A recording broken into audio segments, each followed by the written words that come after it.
I would say my family always told me that I was very emotional, and they always said it in this way of, it's not a bad thing that you're like sensitive, but like you just need to learn how to manage your emotions more. And it was like this like positive negative, like it's good that you're in touch, but it's like bad. I grew up around a lot of laughter and like big loud noise and people and energy. That energy of just keep laughing, keep dancing, even when like the world is on fire, that is like kept me through life. Like I'll be crying and doing like a little jig in the kitchen because at the end of the day you have to keep holding on to that.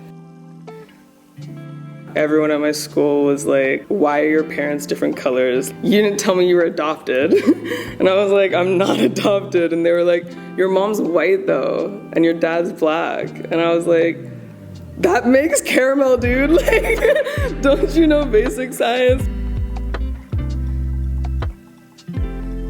The spark of creation for me, I feel like really came from my ancestors and like guidance spirits, because before I found spirituality, I would draw things I saw on the internet, Pinterest photos, like I didn't have my own sort of thing. When I found spirituality, that really helped to like find my own identity.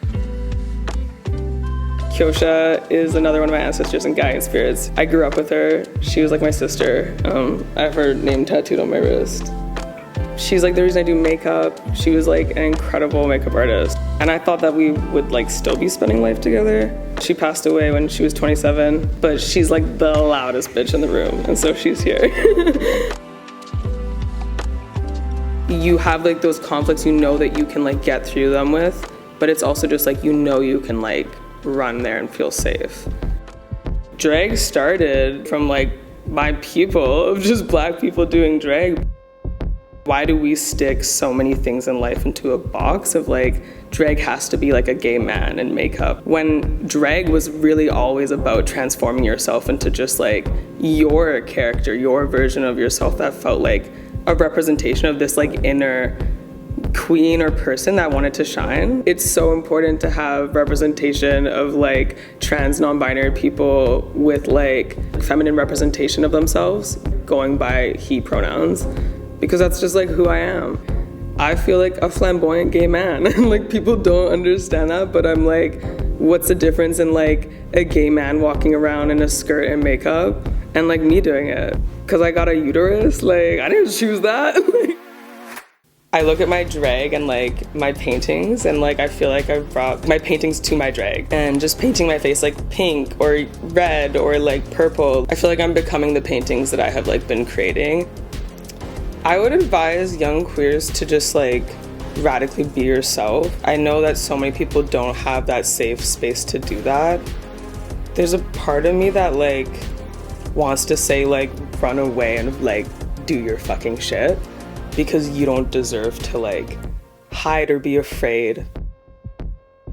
Last year I met my partner who like didn't make me feel like I needed to like question people loving you anymore, that they will just like love you for you, and they are not there for like an ulterior motive, desires of their own selfishness, but like because you're a dope ass human and they just want to like see you thrive.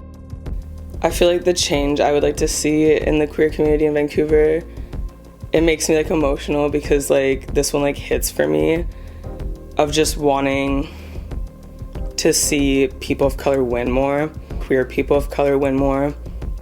So many spaces are dominated and controlled by white people, and even if they give us access, even that thing of like give us access to territory and spaces that are like ours. Who is Ezzy? It's hard to turn off Ezzy when like emotions is literally Ezzy. And so yeah, like I'm incredibly hyper, incredibly goofy, incredibly sad, incredibly angry, like all of the things I feel, and I feel them hard.